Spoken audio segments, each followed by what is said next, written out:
अगर आप भी चाहते हैं कि एसएस फिल्म्स मोतिहारी के ऑडियो वीडियो सबसे पहले आप तक पहुंचे, तो इस चैनल को सब्सक्राइब करें और साथ ही बेल आइकन को दबाना ना भूलें।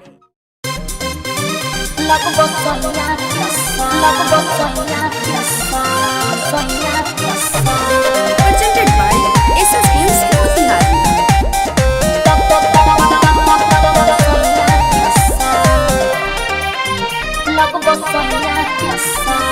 Music by Priyanshu Singh।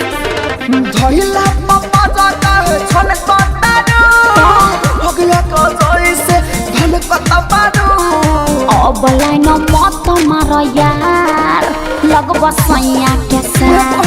अब लाइन मत मार यार लगब सैया के साथ। का बदल गइलू ना हो एहन कहबू त का कही। Saurabh digital recording studio Motihari.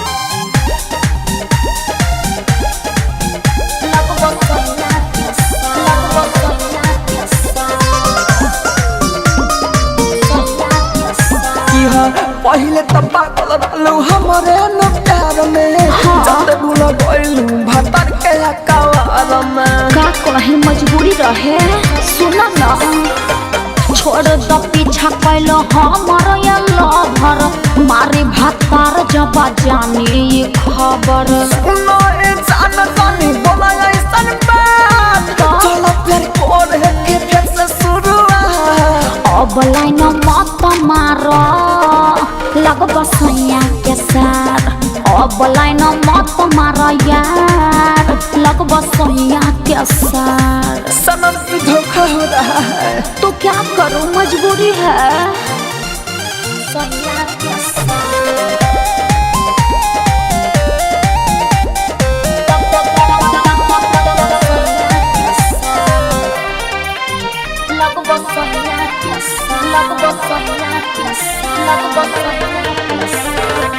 सुनो यार अब बन जा तू भाई यही में बाटे दोनों जन के भलाई। अरे बात तोरा माई के का कहता रे काहे से बात बोले लूले करे जा लगे दर्द बुरा हुला भागे जा। धीरज दीवाना सच कही गीतकार छोरा अब जानी धराया कबार। अब लाइन मत मार लगब सैया के साथ। अब लाइन मत मार यार लगब सैया के साथ।